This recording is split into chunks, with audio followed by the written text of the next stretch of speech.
Alam mo ba na ang Pasig River Esplanade Project ay hango sa initial name ng ating Pangulo na si Bongbong Marcos.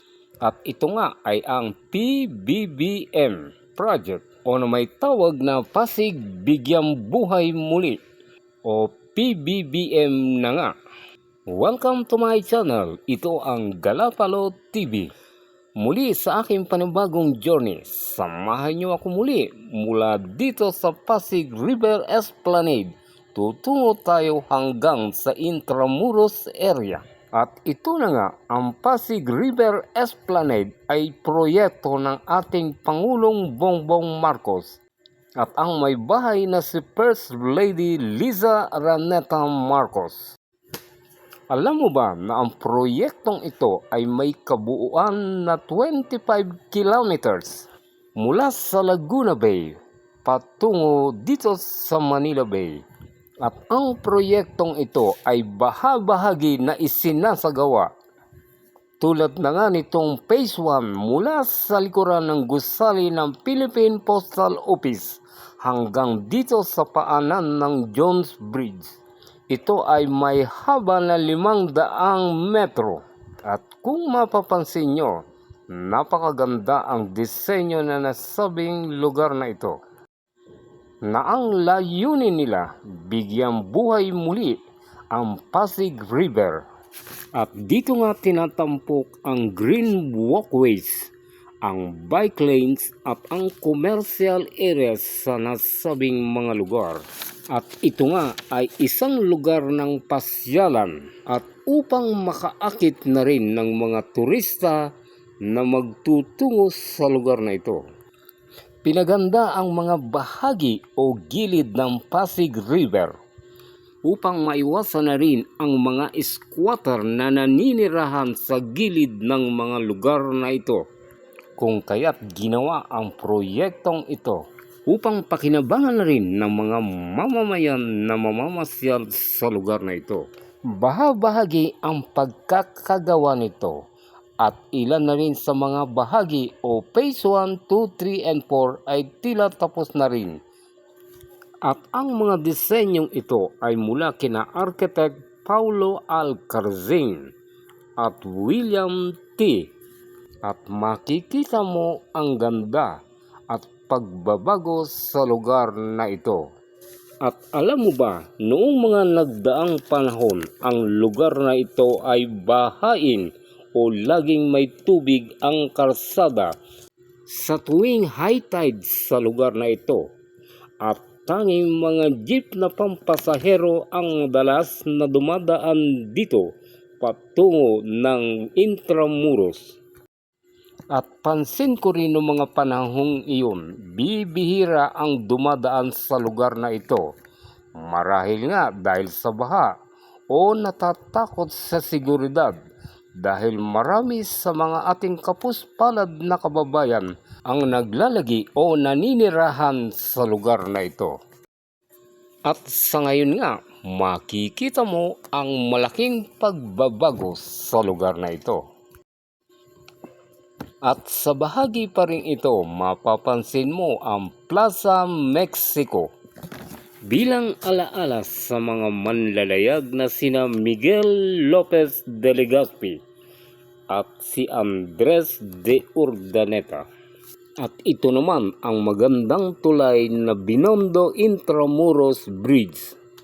Ito ay funded at gawa ng bansang China sa panahon ng panunungkulan ng dating Pangulong Rodrigo Duterte. At ang nasabing tulay ay gawa sa mga materyales na bakal.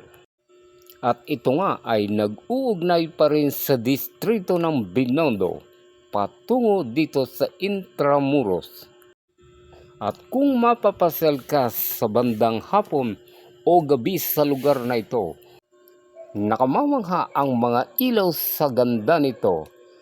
Gayon rin ang mga ilaw ng mga nagtataasang gusali sa kabilang ibayo. At isa na nga ito sa tourist attraction dito sa lugar ng Intramuros. At pansin mo rin ang mga nagagandahang gusali sa kabilang ibayo.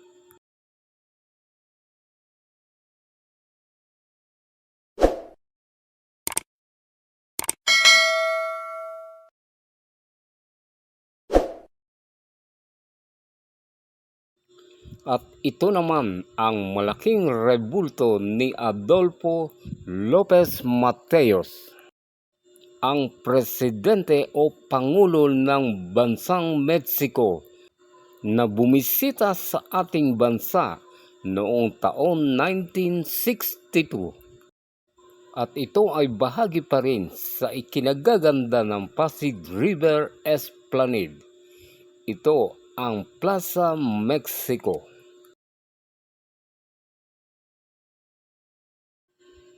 Tayo na at dumako naman tayo dito sa lugar ng Intramuros. At ating bigyang pansin at kaunting kaalaman sa mga ilang istruktura dito sa lugar ng Intramuros. At isa na nga dito itong Manila Cathedral Church na ang simbahang ito ay ginawa pa noong taong 1571.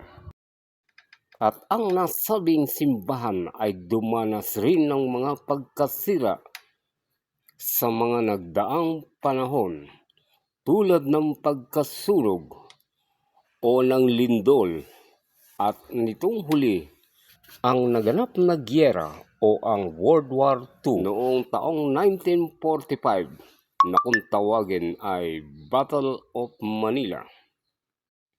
At sa ngayon makikita ang ganda ng istrukturang ito. Ito ang Manila Cathedral. At sa pangunguna na rin ni Archbishop Rufino Giao Santos, muling naisaayos at nakumpleto ang pagkakagawa nito noong taong 1958.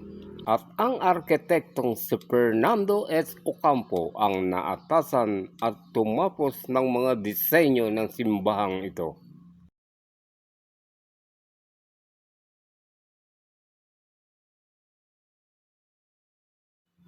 At ang simbahang ito ay nabisita na rin ng ilan sa mga papa ng Vatican City, tulad ni Pope John Paul VI, Pope John Paul II, at si Pope Francis. Sa ngayon ng simbahang Manila Cathedral ay tinatawag na Minor Basilica and Metropolitan Cathedral of Immaculate Conception.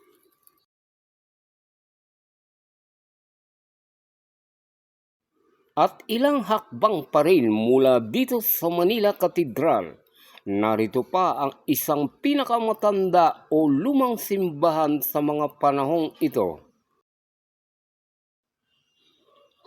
At ito nga ang St. Augustine Church. At ito nga ay nauna pang itinayo sa Manila Cathedral. At ito ay nakumpleto noong taong 1607.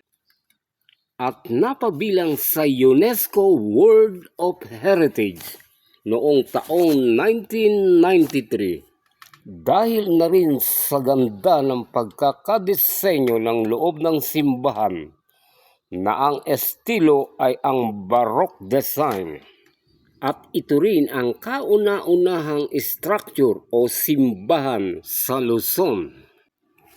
Alam mo ba na dito nakahimlay ang mga Spanish conquistadores tulad ni Miguel Lopez de Legazpi, Juan Salcedo at Martin de Goite.